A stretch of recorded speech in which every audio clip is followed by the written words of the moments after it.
It was fun. It was fun. So saw, Bobby Lee and Andrew Santino.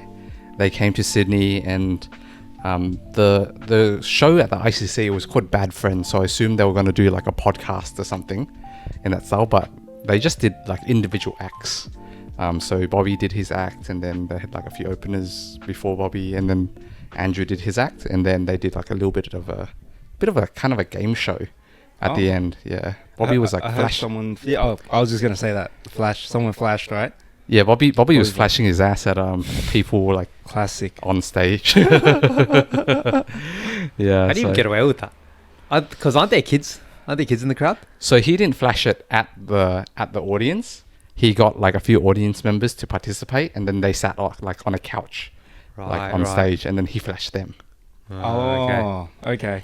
Oh, that's not as bad. I thought he flashed the whole audience. Yeah. I expect nothing less from Bobby Lee. Yeah. If someone else did it, it'll be a big issue. But Bobby Lee, that's just Bobby Lee. It's just Bobby Lee. That's yeah, right. exactly, exactly. He's just a weirdo like that. Yeah. I heard from a Joe Rogan episode, because you know how they all came up at that comedy club in LA. So I forgot what it was, but it was a comedy club in LA, and there was just all those big comedians that started off there, like Joe Rogan, Bobby Lee, was it Santino started there as well. And apparently back in the days, like Joey Diaz, back in the days, like Bobby would just like walk around with like his pants down or something. Like at like one night, it was just like just walking around with his pants down for like a couple minutes, and just does a lot of weird shit like that. Like walking around with the audience around, or just maybe the staff? I don't even know, man. Like I just remember him saying that Bobby would just like flash his penis and walk around with his pants down for a couple of minutes.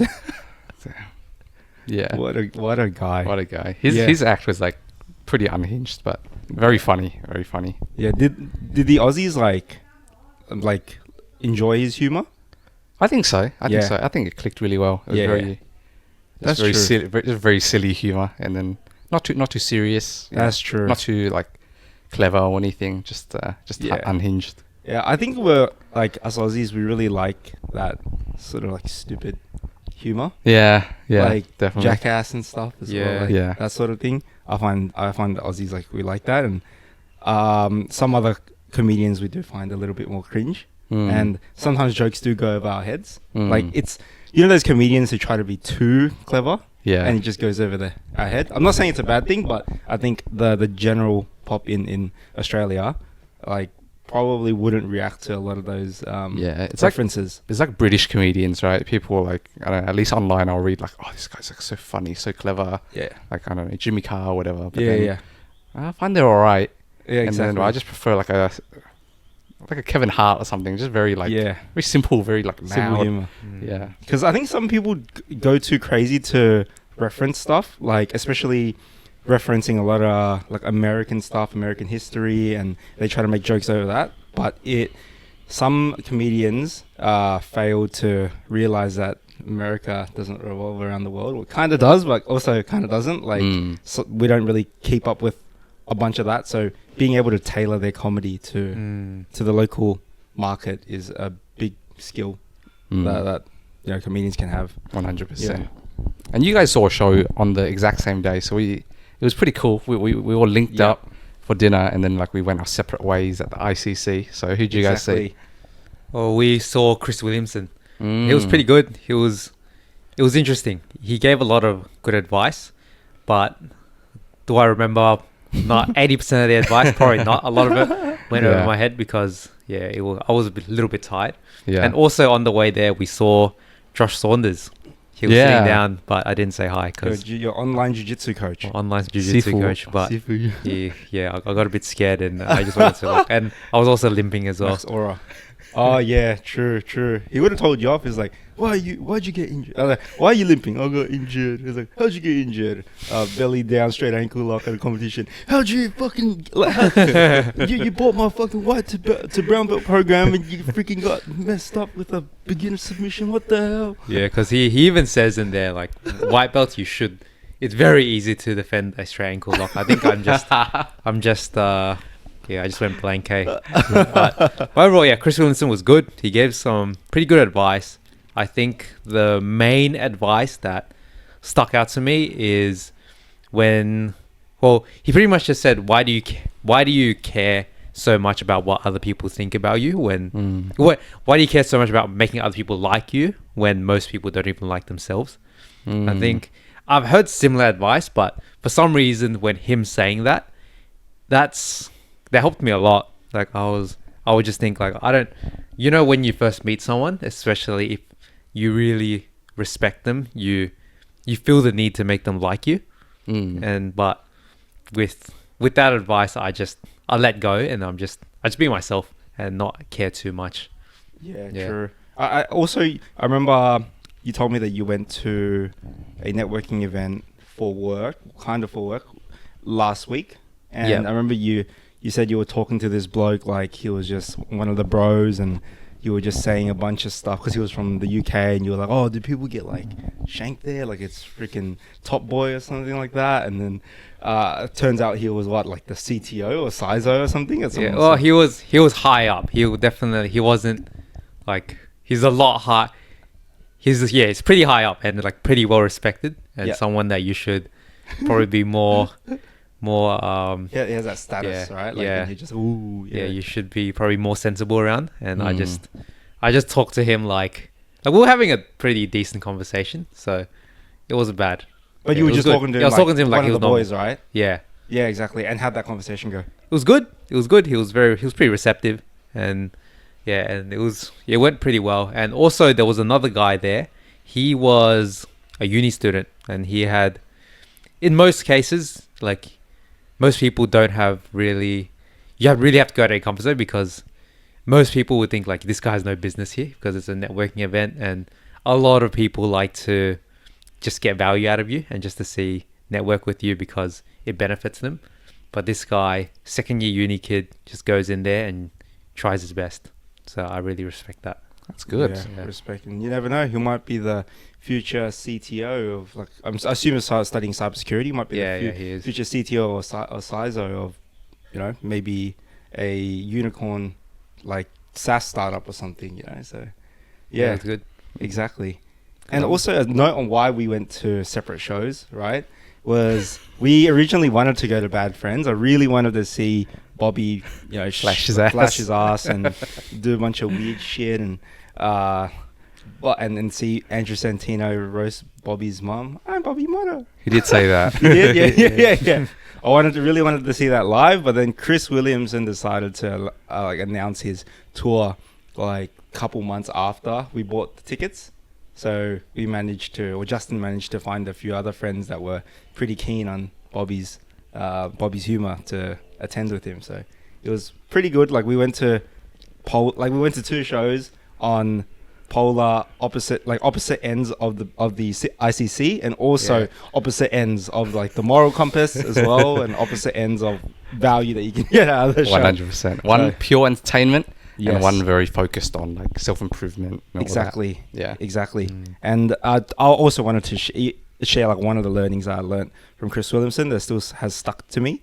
And it's about choosing between two like very hard choices in life. So you'd probably have one of these like once in a while where you'd have to choose one or the other, and they both would bring benefit to your life, but you just don't know which one to choose. An example could be like going overseas to pursue this job that you've been offered and starting this whole new life there and growing there. But the other choice is like staying here with your significant other, and because she's like the love of your life, right? But you might have to choose one or the other. Maybe like she can't come with you. Maybe it involves a lot of traveling, and it won't be fair to bring her with you because you'll be busy all the time. And it's like very, very hard to make decisions like that. And everyone's going to come by a similar situation later in life. And to choose between that, like instinctually, you just be like, oh yeah, which one is better? And you kind of just toss and turn. But he said, you're gonna feel regret, well, like no matter which choice you choose, right? No matter which option you choose, regret is going to be inevitable.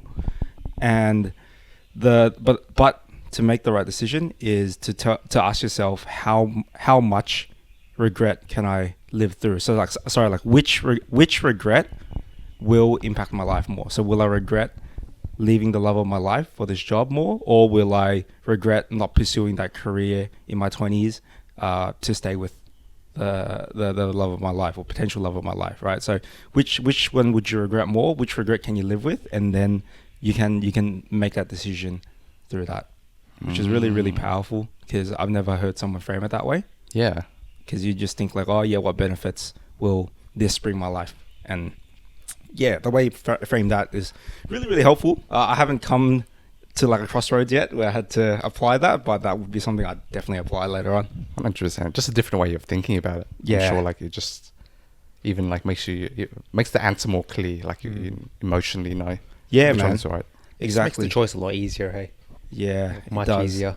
It does. And yeah, like well, that would lead on to growth. And when you are growing in life, you do have to make those difficult decisions. And if you decide to just like pawn it off and not make the decisions, you won't go anywhere in life. And like today we wanted to talk more about that mindset and that growth mindset, and like how our thought process has grown over the years, and also like the mindset that we've developed to help us grow as people. And hopefully we can share some tactics and what it means to have that growth mindset to the audience. Hey, Sounds good.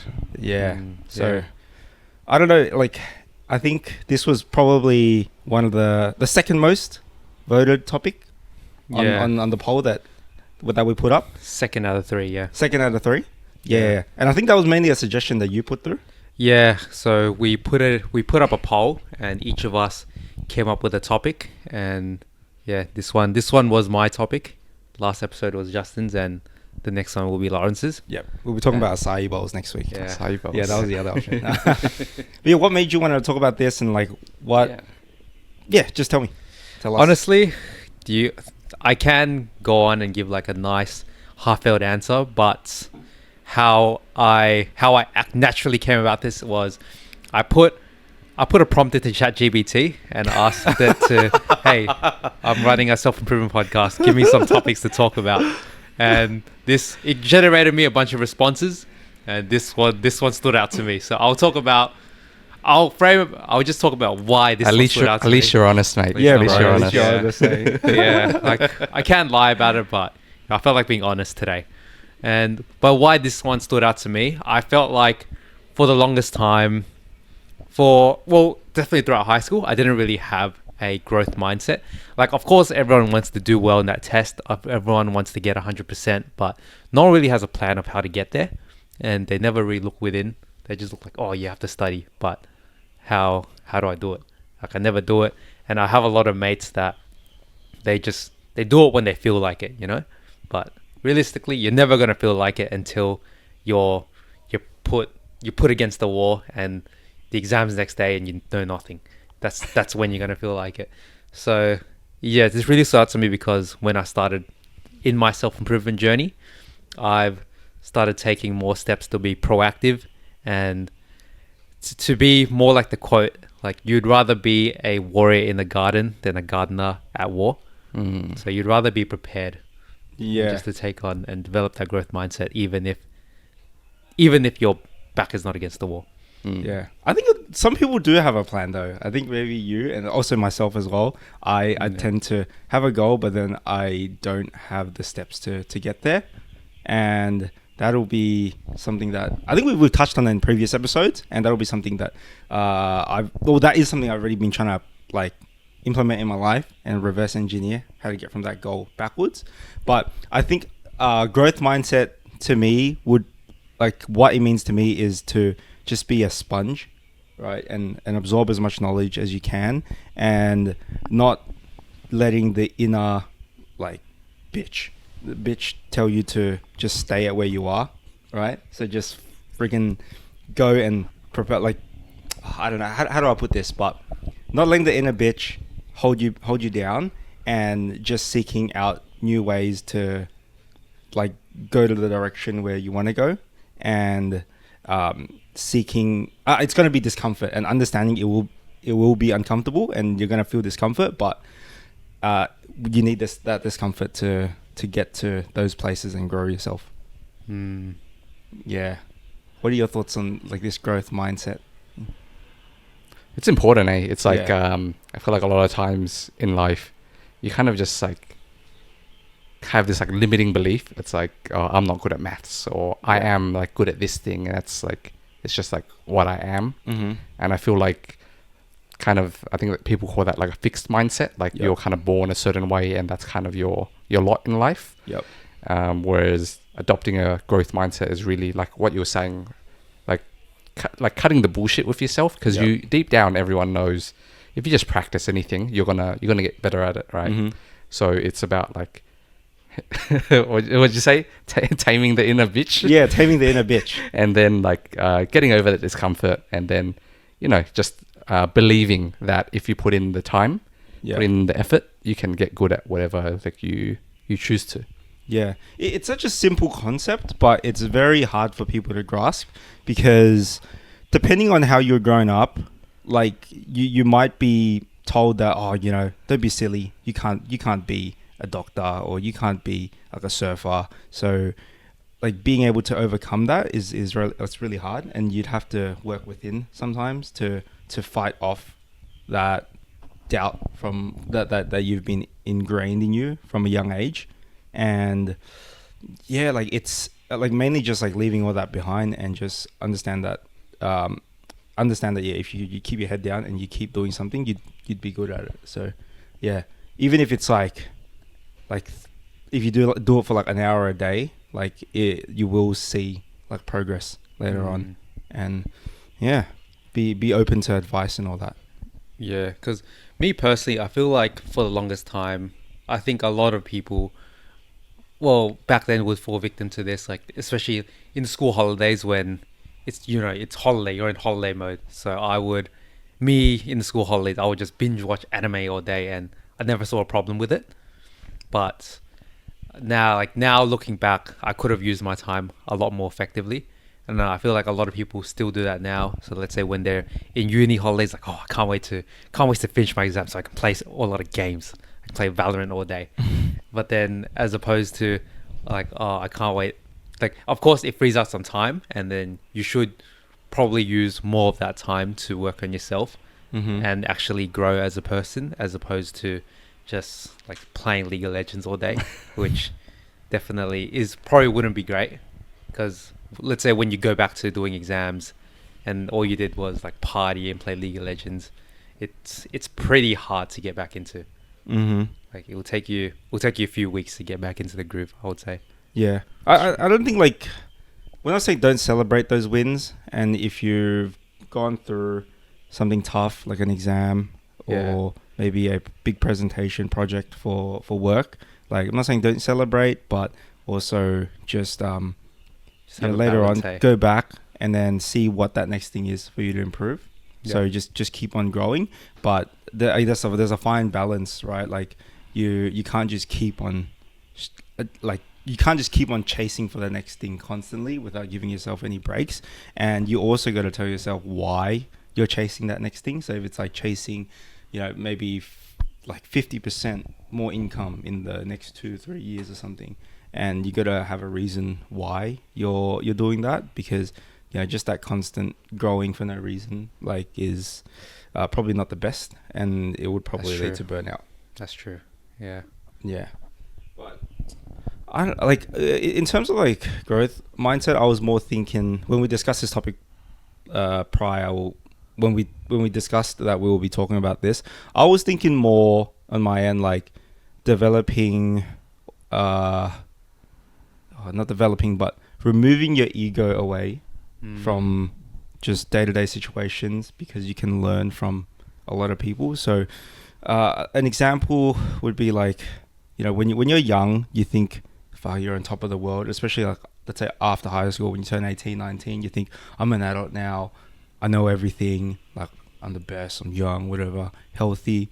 But like, I don't know about majority of people, but it's like if they do think that way, but I've had to, like, just put some ego aside, not act like I know everything, just to develop that growing mentality and being open to learning new things, because you never know when you need that, and you can learn something and grow from anyone. So maybe you're a software engineer, you might be better than like this other person at coding and Python and all that, but that it doesn't mean they can't teach you something that they'd probably be better at something than you would be. So that could be like cooking or something, and being able to have that mindset to just put ego aside and learn just learn from other people. Obviously, don't learn bad things. Don't learn how to fill up a bong and smoke weed. Maybe you can learn that. That's actually pretty fun. But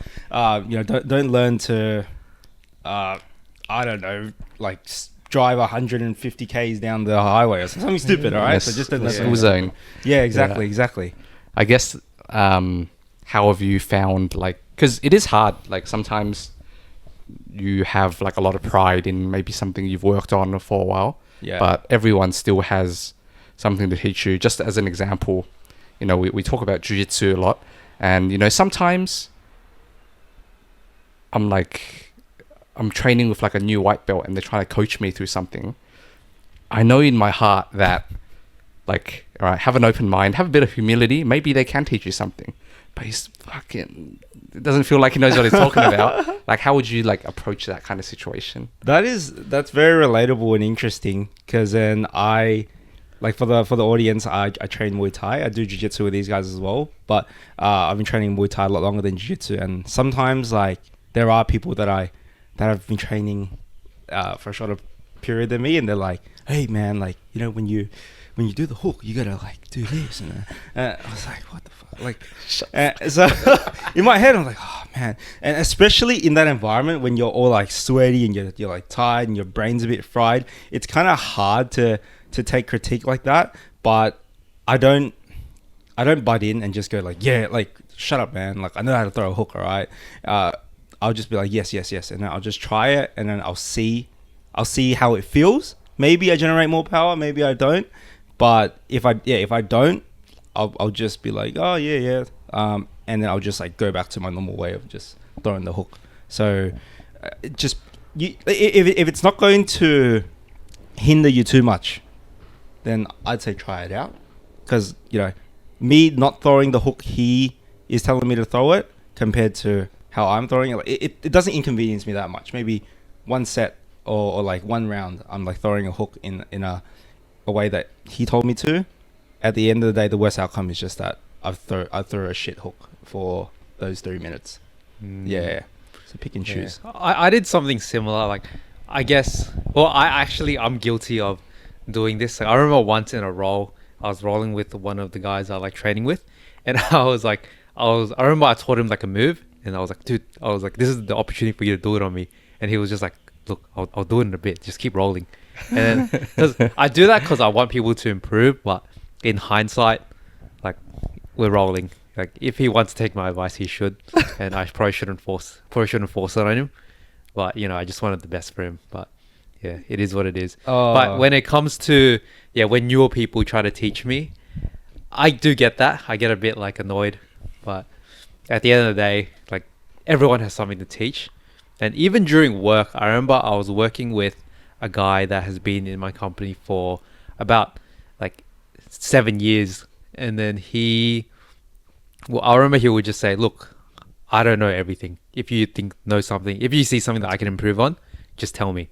And I think I've taken, like, it's so good that he put his ego aside, because he was known as like the guy. He knows everything about our product, but of course he doesn't know. He's not like he knows that he can improve a lot, and I really like that growth mindset.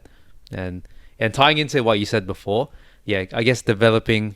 I think I was probably thinking of it in a wrong way, as in always cop on self-improvement, be like a self-improvement junkie. And of course you can enjoy yourself, and just knowing, like, once you get to that goal, you can always do better. Like, I can see a lot of people, like relationships, for example. A lot of people, they get the girl and they just let themselves go. which in turns leads them to getting in a bit of a hole and like in some cases having their girl leave them, and just having that growth mindset that of course you're there, but should still work on yourself, and you can always get better. Like, yeah. Never stop growing, never stop growing, improving, you can never always get learning. never get complacent kind of Yeah. thing. Even if you've hit one goal, Yeah. there's always more to be done. And I Yeah. guess that's the hard part about this, right? Like Yeah. about life, it's just having the wisdom of like knowing like how to balance it, or in a way that's you're not just overworking yourself and always just on this hamster wheel of like forcing yourself to be I don't know, like uncomfortable, but at the Yeah. same time, never stagnating. Yeah, and you can always just be mindful, right? Like, where let's say sometimes you do mess up a little bit, you can think about it, and you don't even have to fully work on it. You just think about it a little bit. What can I do better next time? And then just don't make the same mistake again. I think that even that just goes a long way. Yeah, and I think that's some pretty good advice for people out there, especially it's like it's never too late to jump back onto the bike and pedal. So if they've fallen off a bit, don't let that keep on dragging on. Be conscious that you have something to work towards, and maybe you approach a setback, but there is a goal there, and then you can easily walk those few steps forward again to achieve what you need to achieve. Yeah. Can I share one tip I've found that's like been really helpful for me when someone gives me advice that I feel like is wrong? Mm-hmm. It's like approaching it with the lens of like, how can I use this? You can kind of use it for like any setback, but rather than thinking about, was I right or wrong, or was this like justified or whatever?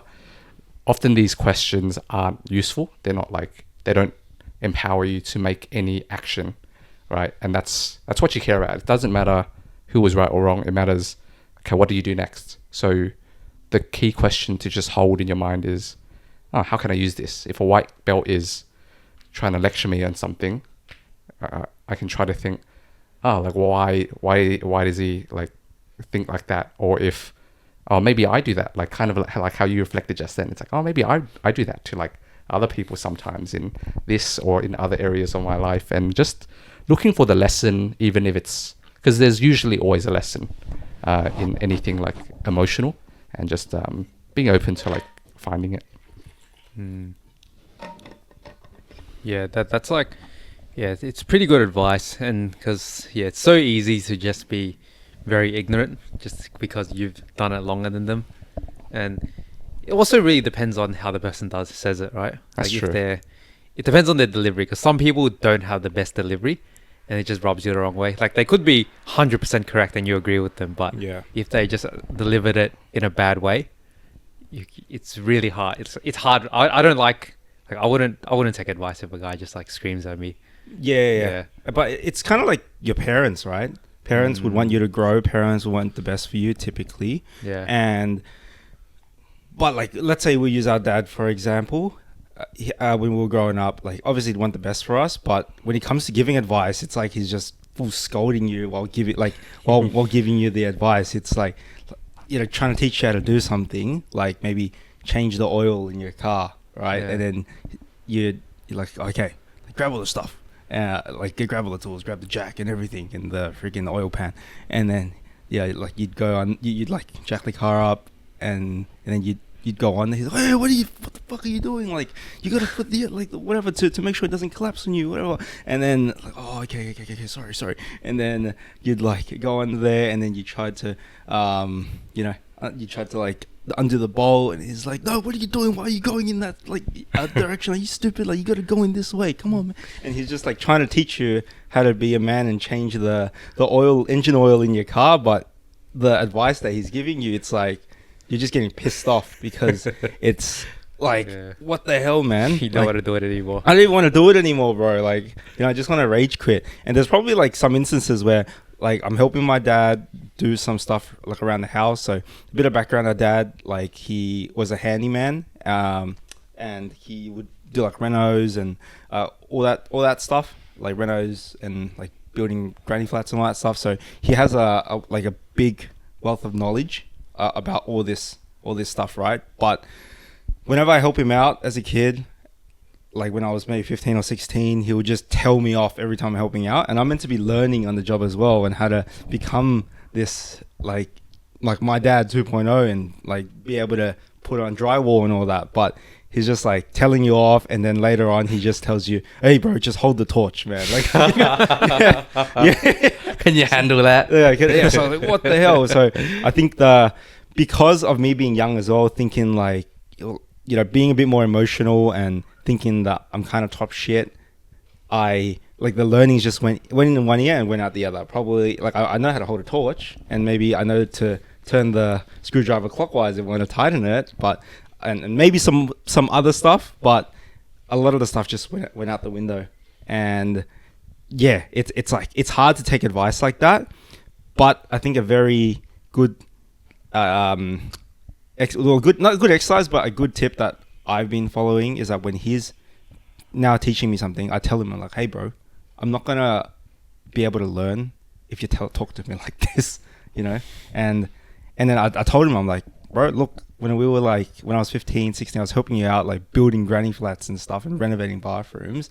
Like, I don't remember how to do any of that. And all I remember was I had to do was like hold up tiles and freaking like do some demolition, like smash some tiles. That's it. So if you want me to learn, and I want to learn from you, can you please explain it slowly and nicely? Don't get amped up, because it's not good for you as well. You're gonna get like freaking hypertension, high blood pressure if you keep on raging out, like, and crashing out every time you're giving me advice." So he's been pretty receptive to that. Sometimes he still like raises his voice a bit and starts getting really emotional, like, "Oh, what do you mean? Of course he won't fall down. Like, are you stupid?" So I just had to like bring him back down to where I want him to be, and that's how I learn best. I can't grow in a hostile environment like that.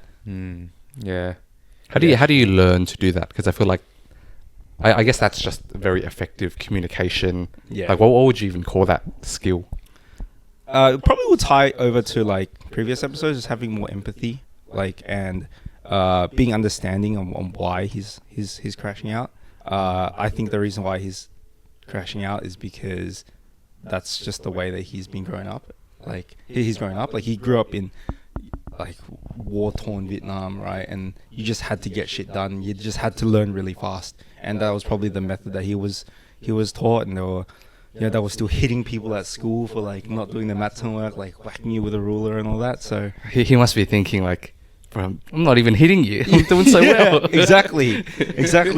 No, not hitting you yet. Later.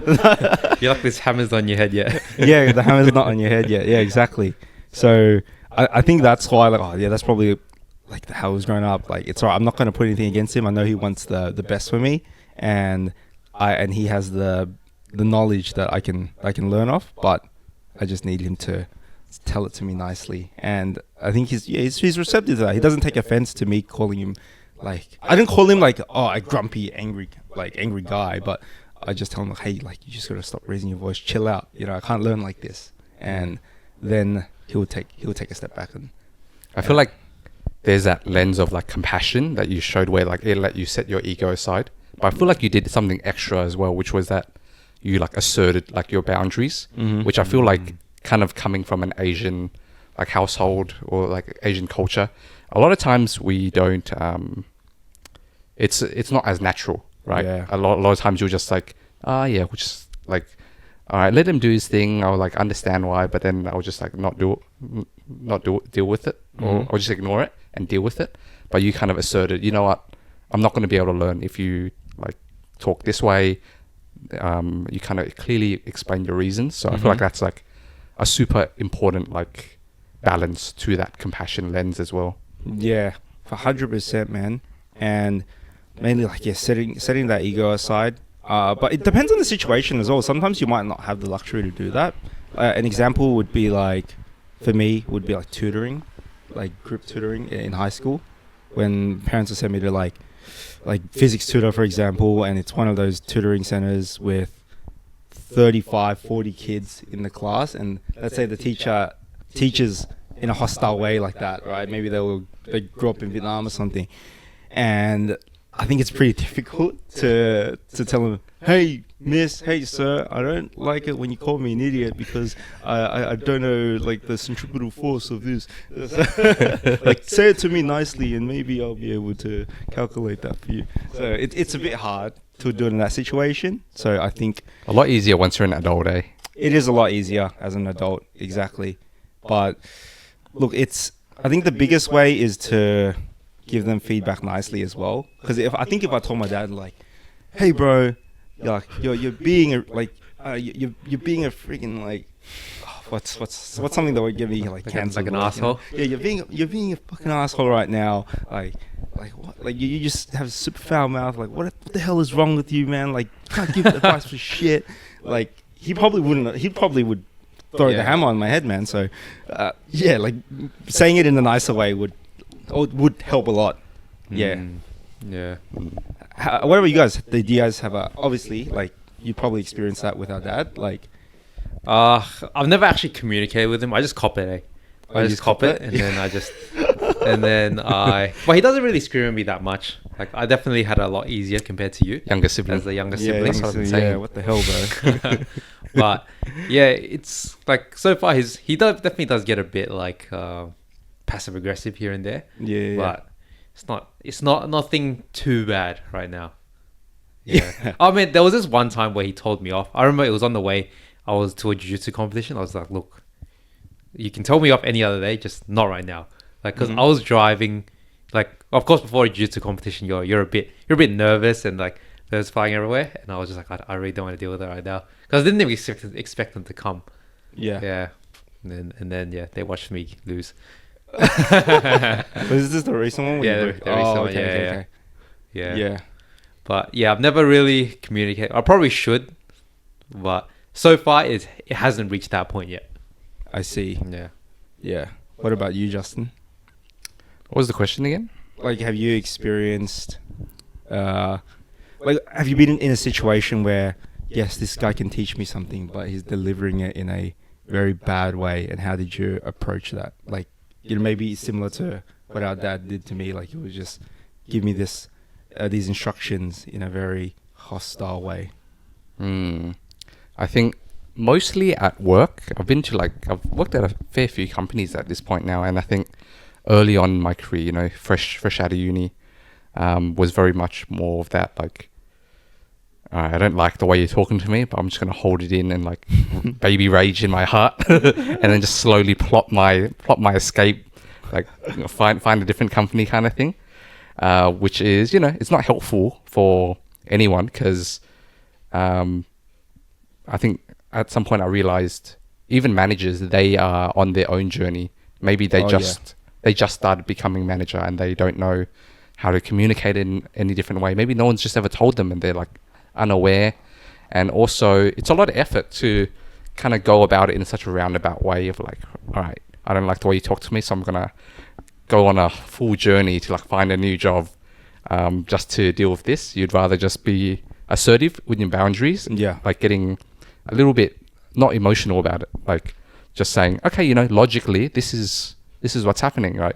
You like this happen. You do this. This is how it makes me feel. These are the different outcomes. I feel like from my perspective, like kind of really not stating things as like fact, but saying this is just my perspective, but really making sure that my viewpoint is out there in that discussion has been really good to not just make us both grow, but also reduce that like anger, that resentment, like because if you hold it in too much, it's just not good for you. Yeah. And has it made learning easier for you and growing easier? Yeah, tying it back to that, I think so. I think when you do that, you get more honest advice. Sometimes you misinterpreted what they meant. Yep. So I think it's definitely helped me receive and hear advice much better. Yeah.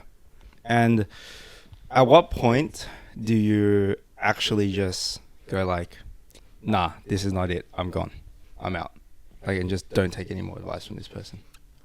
I reckon if you were to set like a boundary and just tell them that they're not communicating in the best way, Mhm. and then they just refuse to listen, then I reckon the best thing to do is just leave, right? Yeah. Yeah, Well, if they refuse to change. if they you have refuse to if you have the change, chance to, or you have the choice to. yeah. Yeah. What do you think? What do you think? Oh, look, there have been situations where like I have just bit my tongue and just kept on going. Like my first, or maybe like my second job out of high school, I was working for a like consumer electronics company. Like it was better electrical, and they sold like fridges, TVs, and all that shit. So I was working there for a couple months, and the owner there was like an old Arab bloke, and like it was probably like 60 or something. His son was the general manager, but he was like the general, like he was the owner, right? He had all the money in his pocket, and this guy, because he was like this old school Arab bloke, he would just be. It seems like he wanted good for me, because when he interviewed me, he's like, "Oh, you seem like a very smart guy for like a 17-year-old, and like I really like your work ethic." And he actually poached me from the business next door. I was working for a bargain shop, and he liked the way that I was handling the customer service stuff. He's like, "Hey, you come interview for me. You come work for me." And I was like, "Yeah, all right, man. Like, does it pay more than this?" He's like, "Yeah, it does." And like he seemed like he wanted me to grow. He saw the potential in me. Right, and that's where like I started my sales career as well. But he ended up just being the most hostile motherfucker I've ever met, bro. Like he would literally call me like I would maybe mess up like misordering something. Like I had to do like a purchase order to order in a specific model of like a washing machine, because there wasn't available stock, and because it was a smaller business, there was more paperwork. You had to go through an operations manager, and she would actually process it manually, and I just like misclicked something or forgot to click something, so it wasn't sent over to email. And then because I was working like part-time as well, like I wouldn't come back to work until like 5 days later or 4 days later, and then I'll come back, and the first thing he said to me is like, "This fucking idiot." And I was like, "What the hell, bro? Like, what's going on?" And he starts like just doing subtle digs at me, like, and then saying that like, "Oh, you didn't order the machine, so simple." And I was like, "What the hell, bro?" And then later on, he was just saying that, "Oh yeah, I want the best for you," all that stuff. I'm like, "What the fuck?" So it's not the best. And from that day onwards, I was just like, "Yep, I'm getting a new job at the competitor, and I'm gonna like try my best to get a new job at the competitor out of spite." And I got a hookup at Bingley, and just left a couple months later and handed it to his face. So that's like I made it a choice to leave, but I didn't leave right away as much as I wanted to. The advice from my dad was just like, sometimes you just gotta eat shit for a bit. Like just find a secure job, eat shit for a little bit, and then when you find that new opportunity, that's when you can do your big hurrah and just leave that place and make a statement, basically. Yeah. Do you regret staying there for that long, or do you think it was a good exit for you? Look, I think it was good, because it allowed me to, like, I was able to endure like a hostile environment for a good 6 months. So, and it thickened my skin a lot more, and it made the next job a lot easier. And I think, like, obviously I'd want to leave it. I would have wanted that opportunity to leave a lot sooner, but yeah, I don't, I guess, regret it, but because it's definitely like thickened my skin. I think it would have been silly for me to just quit without any backup or any next opportunity to go to, because that would have just made my work ethic a lot lower, and then developing like this like quitter mentality. Like if I'm a bit uncomfortable, or like if the environment is hostile, I'm just gonna quit, right? If I was like, we didn't come from wealthy backgrounds, like, if I was a trust fund baby, maybe I would have left. But like it's good having that like in your back pocket, like because sometimes you're in a bad work environment, but then your personal life, for whatever reason, maybe you've got a mortgage or something, you just can't afford, like maybe you have kids, you can't afford to just like decide, toxic, I'm just gonna quit. Like so being able to tough it out is like a really important skill just to have, like not like permanently, because you were planning your exit already, right? So you're only dealing with it until you could get out. But yeah, and like I think what also kept me going as well was still knowing that I could learn from, not him specifically. I think I've decided that I'm not listening to this bloke. But from my colleagues that were there, right, it might have been a hostile environment, but some of my colleagues were still all right, and I was still able to find stuff in the role that like I was able to learn and bring to my next role, or even just learn in general about like communicating with people, because it was a sales role. So just like finding ways to still grow, because I was still at the start of my career.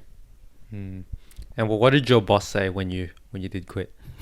Yeah, did you have a nice like cathartic moment where you were like did you flip him in the your finger? face? Give him the finger? You want me to reenact it? I still remember it like Really? visibly, like reenact it. Yeah. He's your boss. Right. Oh no, you can be me. You can be me. Okay. I'll pretend I'll be the boss. Like, oh, hey man, I'm resigning today. Here's my resignation.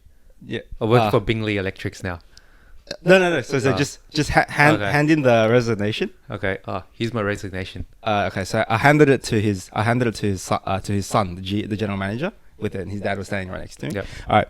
Also, for some context as well, when I started this job, I was also working at a restaurant at night as a waiter at a Thai restaurant, and I was waiting tables there for like maybe 2-3 months until I was like, okay, I'm making enough money from the other place to quit this place. So then I was doing that place full time.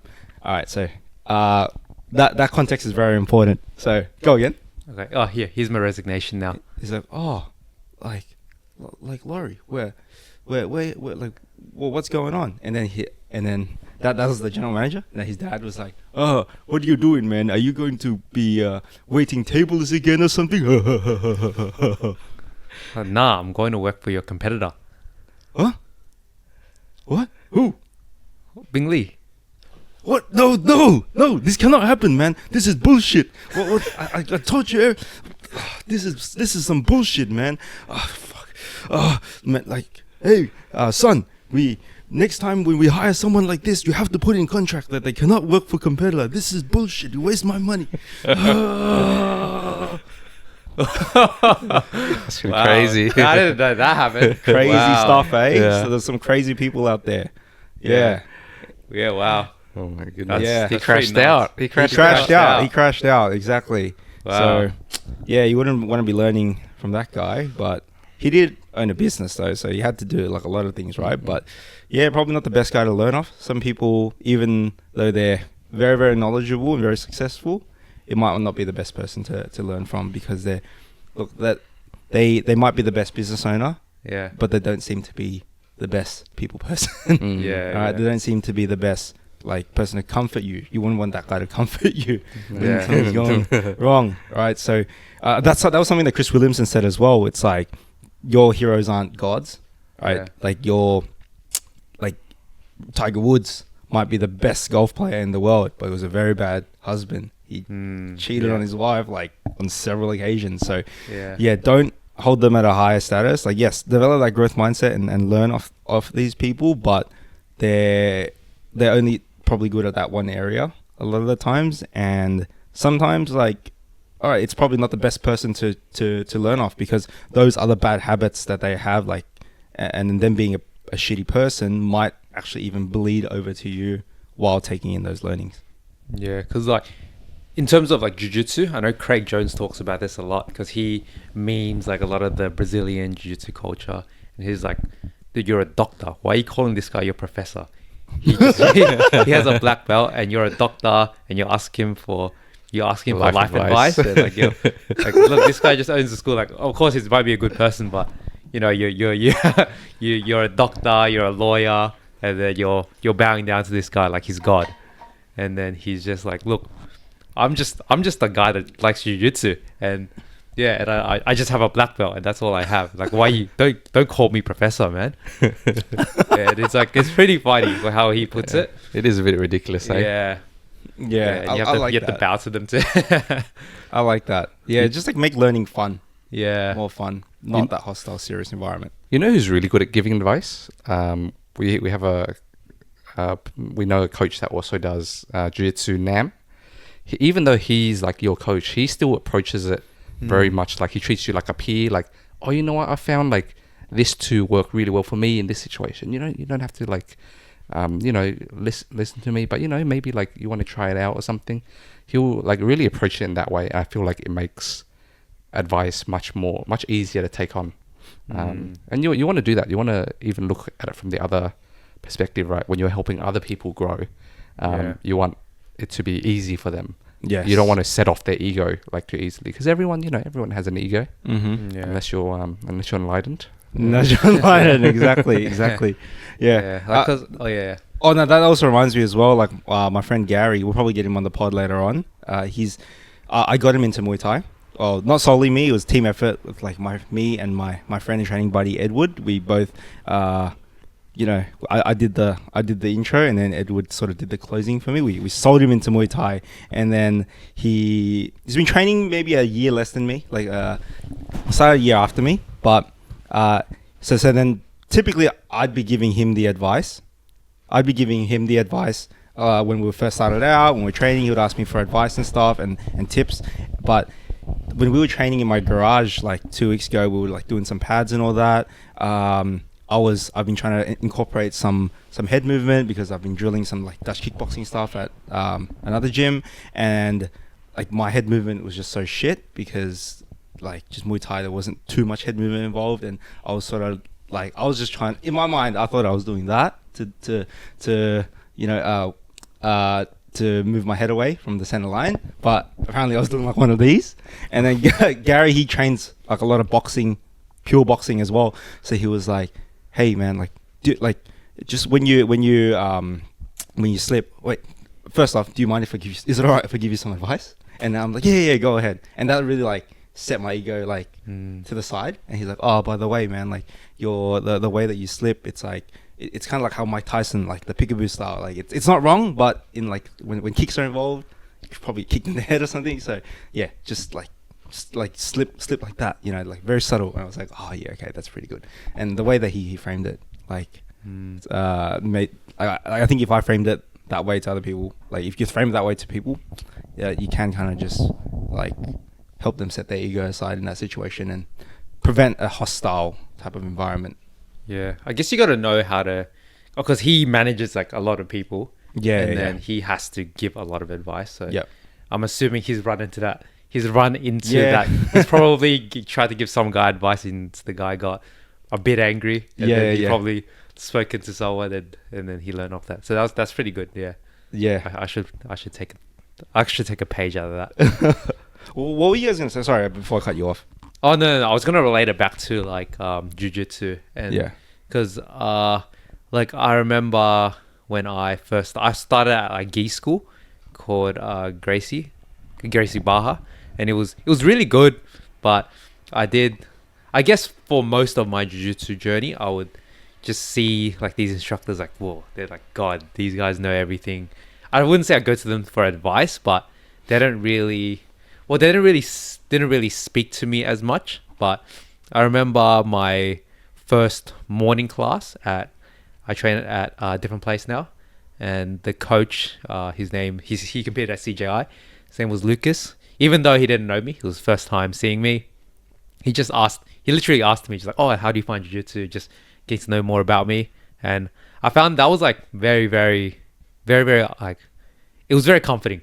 That just the owner wants to know more about you, and he doesn't see you as like just a number, and you gotta represent my school and train jiu-jitsu well. So I think that's pretty good, and I don't have to call him professor. Just Lucas is fine. Just Lucas. No, but that's pretty good. I feel like that's one thing that's really nice in the Australian culture. It's like, even if someone is like really high up compared to you, like just like in a company or in like an organization, like it's just a jiu-jitsu gym, there's still very much we're just people at the end of the day. Like, just treat me like a mate, like a person.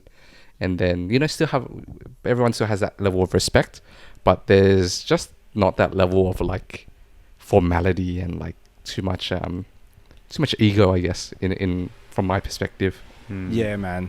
Yeah. And I think that's just a lot to do with our relaxed culture, eh? And that's like the environment that I would probably work best in. And I was bringing it back to like tutoring, like all the touring places that we would go to was just like all Vietnamese owned and all that. And it's just a very hostile, like you have to call me sir, you have to bow to me type of thing. And it's not the environment that I can see myself growing in. Yeah, but we've talked a lot about like this like growth mindset and like taking advice from people, how to create a better environment to take advice. But now I want to talk about talk more about developing like this growth mindset in a way where like framed it a bit bad, but what things can people start doing to grow? Fuck, there's like a Christmas beetle or something flying around. Oh, Yeah. no. That's all right. Okay, anyways, relax. Yeah. So sorry. But like for example, right? We spent a Saturday Saturday night to attend Chris Williamson. Yeah. Right. And to like go to a self-help podcast guy to give us some advice on life, right? And that's like extracurricular. That's like that's not something where you would just come by chance. You'd actually have to go out there and seek that. And Justin also decided to go to Bad Friends to work on his comedy and to grow his butt jokes and humor and all that, right? So it's not something that you would just stumble across like living your day-to-day life. You got to study how to do the butt jokes. Exactly. Yeah. You got to study how to do the butt jokes. Exactly. And you got to go you have to take a step that many people don't take. Like a lot of people are living their life on autopilot. Like, yes, go to uni, finish degree, go get job, make money, have kid, and then go sleep, and then do the same thing over and over again without anything extra. But I think these little extracurricular stuff that we do, and if you guys decide to do it, it will help you get ahead of majority of people. Like, what are your thoughts? Yeah, it's definitely really good because even to this day, like it's so easy to, let's say it's 3:30 on a Friday, and a lot of people are already at the pub getting beers and drinking. It's so easy to just clock off and not do anything. But I know the people that do get ahead, they do that extra mile, they do that extra work. And even on the weekends, they'll maybe dedicate an hour or two just to learn more about their field and just to see how they can improve in their job or other aspects in life. And it just goes a long way, right? Like, Yeah. I know a lot of people, like, let's say if they were to start like a business or let's say a podcast and they want to put all their time and effort into it, and then they just neglect like their fitness part of life. Yeah. Like how do you guys feel about that? We were just talking about how relaxed Aussie culture is. Come on, bro. No one works till 5 o'clock, bro. Everyone's clocked out at like 2 p.m. going to the pub and getting some beers, bro. Stop lying. I saw you at the pub last Friday at 1 p.m. Oh, don't tell anyone about that, man. Yeah. But I think, yeah, like spending that extra time and getting out there to do extra stuff, like whether that's like studying or watching YouTube videos about self-improvement and stuff is all great, and listening to a podcast like this is all great, but taking that extra step to solidify your knowledge in something, like going to a seminar, or I think maybe Justin would want to touch on this as well. He attended a meditation retreat over the weekend, and that, from what he's told us, he's come out enlightened. But I did not say that. Yeah, it was a really good experience. Yeah. I guess like building on this, I feel like you've got to, maybe I'm gonna talk to someone who's maybe like not really that engaged in a growth mindset yet. Like they're not really like that into self-improvement. I guess you just got to do things that you care about and things that inspire you, things that are fun. So maybe you're like, inspired to like, you really like music, you should like go pursue that. Or right now you feel like it's important that you like work on your like friendships or whatever. I feel like there's always a problem in your life that's a bit front of mind, like maybe you're really shy and you feel like you don't like that. You gotta start with things that you care about. You shouldn't try to work on things that people tell you should do, like you should go to the gym, you should do this, you should do that. There's too many shoulds in life, right? You do things that you want to do, that inspire you, and hopefully, some of those are things that will make you grow and work on yourself. For the viewers, like we've spoken about meditation and the importance of meditation in the past and mindfulness. Can you tell them a bit more about like this retreat? Because it's, I think, like I'm pretty confident when I say that, there's, I think like maybe less than 1% of people, or maybe even like 0.5% of people in the world actually would spend their entire weekend going to like a meditation retreat. It's a pretty random thing to do. It's a pretty random thing. Like it's not. Yeah, it's hard to come by with like to meet someone that's actually been to that. So, can you tell them a bit more about that and also what made you want to go? Yeah, 100%. So I guess I've been meditating for like many years now, like on and off, not like too consistently.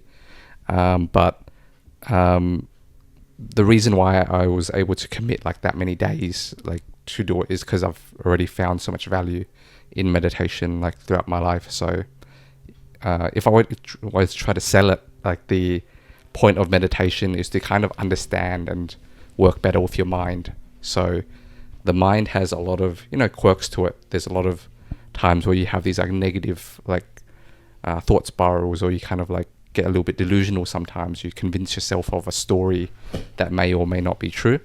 There's a lot of like the mind's a very complicated machine, and I feel like especially in the modern world, which is so intellectually focused, the mind kind of overrules everything else.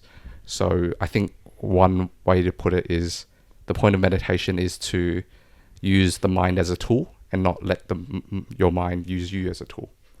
So like a meditation retreat is like a good way to really disconnect and really focus on that understanding, on that practice of meditating, of kind of disentangling yourself from this like cluster of thought that is like constantly like running, and just getting a bit quiet and understanding your emotions and thoughts better.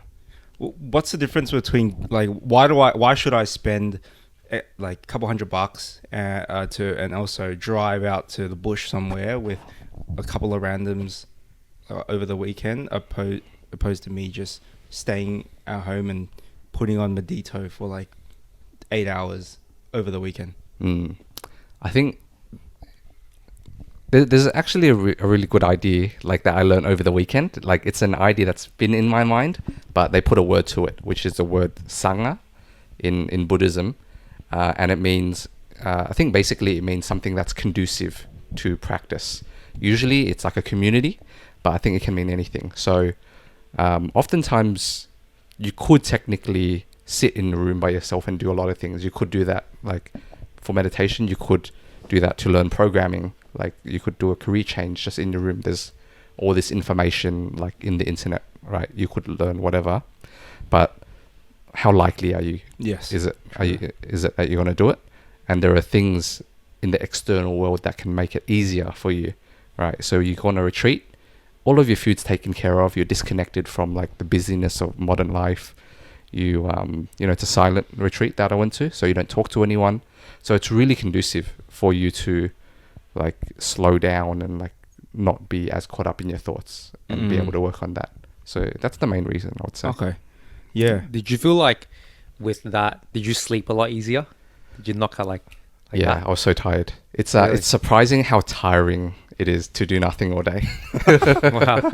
Because you just sit there for like sessions at a time, like an hour and a half at a time. You just sit there, you meditate. Maybe it's a guided meditation, maybe it's a talk.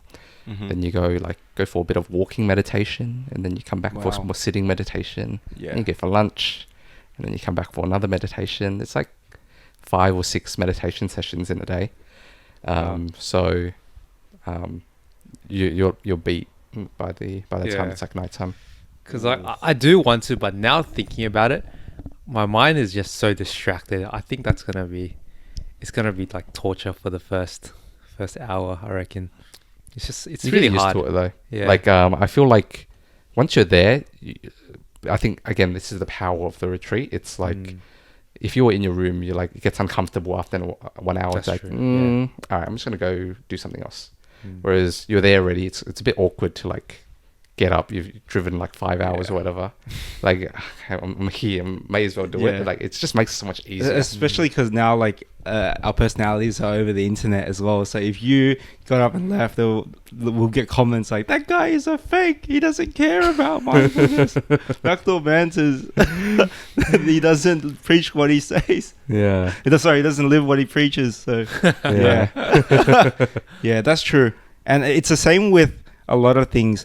Like, yeah, you have that growth mindset. Okay, you're going to be focusing more on how to make more money, how to be a better communicator, how to be more mindful and present, right? And we live in the day of technology, so thankfully all this information's all over the internet, and you'll save a bunch of stuff, you'll watch a bunch of YouTube videos, and you'll add it to your watch again later, and you'll save a course, and you're like, yeah, I'll do it later. Oh yes, I get it. And you're just collecting all this like stuff and info that you're gonna use later on. But that's only half of the process. Not even half. I reckon that's probably just like the first 20%. First 20% of the process. Like you've developed 20% of that growth mindset, but then now you've actually got to action it. And many people like won't action it, including myself. I have a lot of videos saved about like sales, like self-improvement, even like Muay Thai drills and jiu-jitsu drills that I just like never drilled or never practiced, and because we're just constantly distracted in this modern way of living. So I think spending that extra money and extra time to do something like that, like will kickstart your growth, because I think like now that more and more people have easy access to this information, the new norm now is just people collecting info, unless you're living in like a village or a bush with no access to internet. That I think many people around you are probably seeing the same feed that you have, and they're saving it. But now the key difference that you can make compared to them is that you will need to action it, and then there are tools and ways to help you action it, like paying for a retreat, going to a seminar, like buying a course, for example. And yeah, it's just like, again, Chris Williamson saying was like, he said like saving information on and collecting information on social media on doing the thing is not doing the thing. Is not doing the thing, exactly. So yeah, I definitely see the value now of like paying for stuff, even though like it can be done in your own time for free. Yeah, and there's a balance, because like a lot of the times I feel like you pay for a course, and it's unnecessarily expensive, right? You pay like, I know there are some meditation retreats that are like $10,000. Oh, yeah. Like, all right, they're just trying to make a lot of money off of you.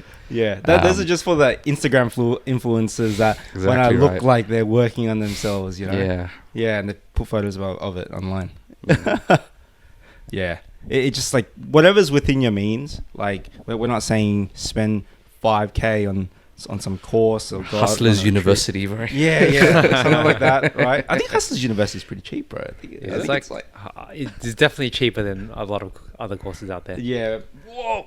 Yeah. Anyways, the Christmas beetle came for blood, but yeah, it's definitely cheaper than a lot of courses. But like, do it within your means. Like, I know there are a lot of frugal people out there that who are like, yeah, I can do it myself, and but it's definitely worth it to take that extra step, because it will expedite your process. And like you can't like time, bro. It's just one thing it's one thing that we can't get back. So use it wisely, hey. Well said. Yeah. Well, yeah. Well, anything else you guys wanted to touch on today, or? Not really. Yeah. Just mainly just take action, hey. Yeah, take action. And well, like, yeah, to sum it up, right, the main thing that I wanted to encapsulate in this podcast is having the ability to set your ego aside. We've shared some tips on that, and learning from many different people, even if they're quote unquote like a beginner compared to you being an expert at things, you can still learn stuff from them. And I thought I'd just share this quick example. I just thought about something as well. Like so again, it was with my dad. And do you guys remember seeing the O'Brien ads? Like, O'Brien, right? So when I was like in year 2 or year 3, I saw a O'Brien ad on the like on TV, and it was basically just them advertising their like how they repair chipped windscreens. So like you have a chip in your It's windscreen. the special resin. The special resin, right? yeah, They yeah. put it, slap it on, and then they just inject the special resin in instead of replacing the entire windscreen. And I saw that ad like 100 times, bro, while watching like Simpsons and like like Roller Coaster, ABC, and all that. And like when my dad had a chipped windscreen, he was saying something about, oh, I gotta get this replaced, and I was like, no, you can fix a chip. Like I saw it on TV, and then you can fix it, like with O'Brien. And he's like, what the hell, man? Like, shut up, man. What are you don't know what you're talking about, bro. You're like freaking 6 years old, 7 years old. And and I was like, no, you can't. He's like, just something stupid. You have to change the whole thing. What's wrong with you? And then fast forward a couple months later, our family friend, so my dad's friend, he works in the glass business. So he installs like giant windows and like glass fittings for shops and all that. And he was telling, like, the conversation came up, like I don't know, it wasn't about his windscreen specifically, but he was just telling him about how like he bought in some new technology where you can just repair the fucking chip with the special resin. And then he was like, oh, my son did say something about that. Yeah. So I don't know. I actually don't remember if he actually replaced the entire windscreen. It's a bit of a blur, but see what happens when your ego is too crazy and you decide not to listen to the beginner. Like, obviously, you know, do your due diligence, right? Like, they might be telling you something very, very like wrong, but sometimes like there is a chance that what they're telling you, like, you just don't know. That's a really good example. Yeah, good example. Like I actually haven't brought it up to him. I'll bring it up to him after this. Probably doesn't remember. Probably doesn't remember. Yeah. But yeah, like just learning from people around you and like beginners and stuff, and like taking that extra step to solidify your learnings and other stuff that you can do outside of your day to day, like attending seminars and retreats and all that. Yeah, but if you guys want to see, I thought like if you guys want to see this podcast at a meditation retreat, let us know. We'll just be sitting there staring at the camera because we can't talk to each other, and you just have to somehow translate our thoughts, you know, what we're thinking about. Good idea. Good idea. But yeah, that wraps it up for today's episode, right? And make sure to give us a like on YouTube and leave a comment. It helps the algorithm, and also follow us on Instagram. I'll leave the socials below in the description on Spotify or YouTube, whatever you're listening or watching on. Well, thanks everyone, and see you on the next episode. See you guys later. Make sure to take action. Yes, sir. Bye.